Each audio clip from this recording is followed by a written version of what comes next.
It all began on a quiet morning in a peaceful neighborhood, where life usually moved at a calm, steady pace.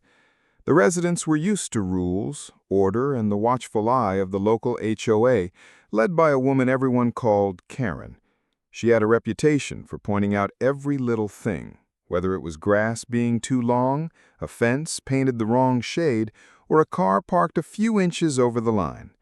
Most people try to avoid her sharp remarks, but on this particular day she set her sights on someone she thought would be an easy target, an elderly farmer who had just moved into the community to be closer to his family. The farmer, dressed in simple clothes and carrying the calm dignity of someone who had spent his life working the land, quietly went about his day. He wasn't flashy, he didn't try to draw attention, and he certainly wasn't looking for conflict. But Karen didn't see the man for who he truly was. To her, he was just another rule breaker who didn't belong, someone she could scold publicly to show her authority. With a tone sharp enough to cut through the air, she began criticizing him in front of other neighbors, making him feel small and out of place. Her words carried humiliation, and whispers began spreading through the street as people watched the scene unfold. What Karen didn't know, however, was that this quiet elderly man was far from ordinary. Behind his weathered hands and humble smile was a story she couldn't have imagined. Because this farmer wasn't just anyone's father. He was the proud father of a decorated military general, a man whose leadership and respect reached far beyond the walls of their neighborhood. As the farmer stood silently, enduring the unfair treatment, a storm was quietly building just out of sight. Karen thought she was in control, but the truth was about to turn her world upside down. And when the truth finally came to light, the entire neighborhood would realize that underestimating someone can come with consequences no one saw coming. The crowd stood frozen as the man in uniform stepped onto the street, his boots clicking against the pavement with deliberate weight.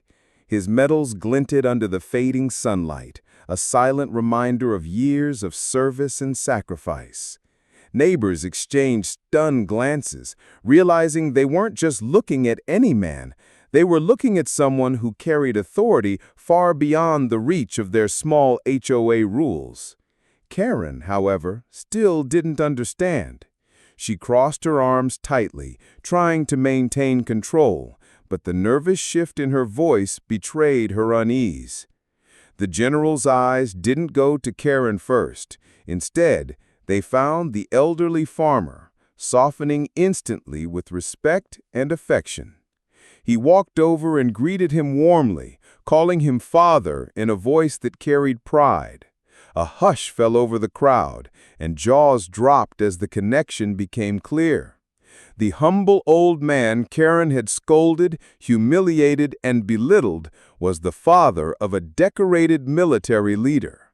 The farmer remained quiet, but his presence seemed to grow larger in that moment, as if all the dignity Karen tried to strip away had returned tenfold.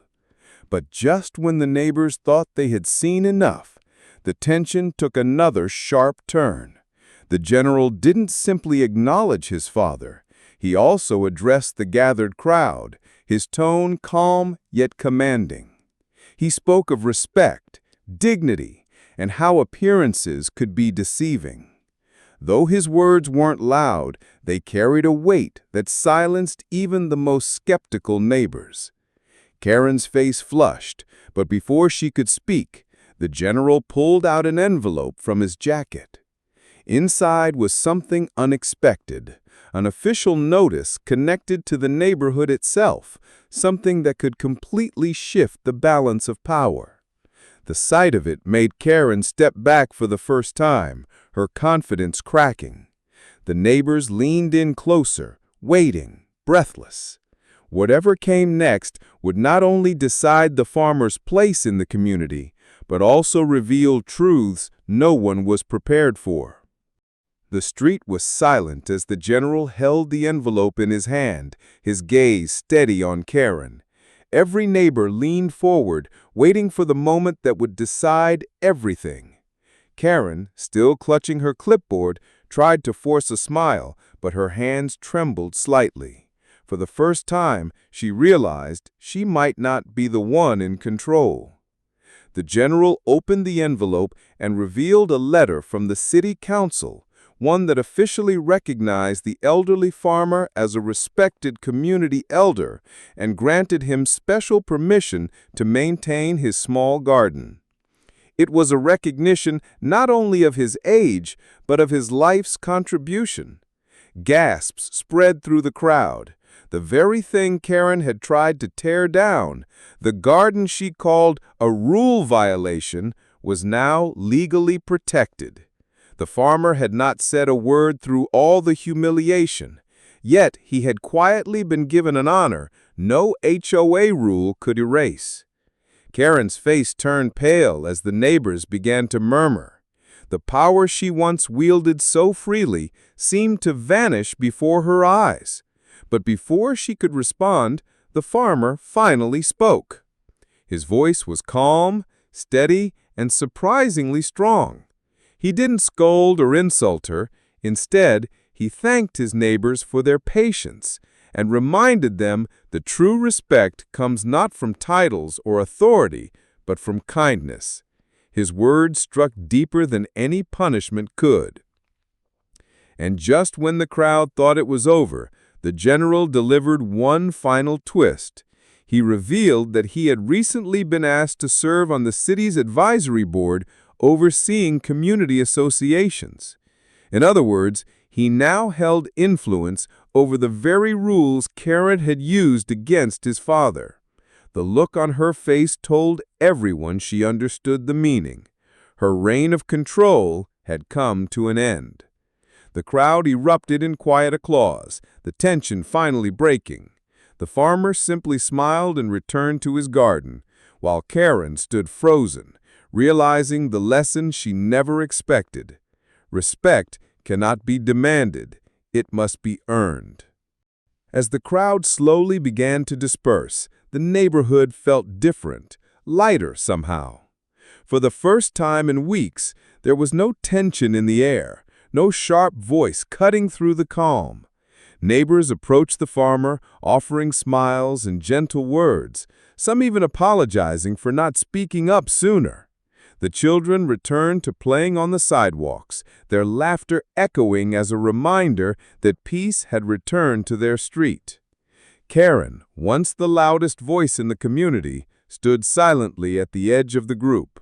The clipboard she clutched so tightly no longer seemed like a symbol of power, but a reminder of how quickly control can slip away when it's built on pride rather than respect.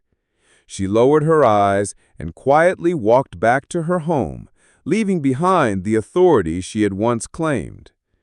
The general placed a reassuring hand on his father's shoulder, proud not only of his role as a son, but of the man his father had always been. The farmer simply nodded, his expression calm, as though he had known all along that dignity would prevail in the end. He didn't celebrate loudly or seek revenge. He just returned to his small garden, planting seeds with the same quiet patience that had carried him through life. In the weeks that followed, the neighborhood slowly changed. People began greeting one another more often, lending hands instead of pointing fingers. Even the rules of the HOA softened under new leadership, shifting from control to community. And though the farmer remained as humble as ever, his presence became a quiet source of inspiration. The story of the humiliated farmer soon turned into something much greater, a reminder that respect, humility, and kindness hold more power than rules or appearances. And in that small neighborhood, the lesson stayed planted, just like the seeds in the farmer's garden, growing stronger with each passing day.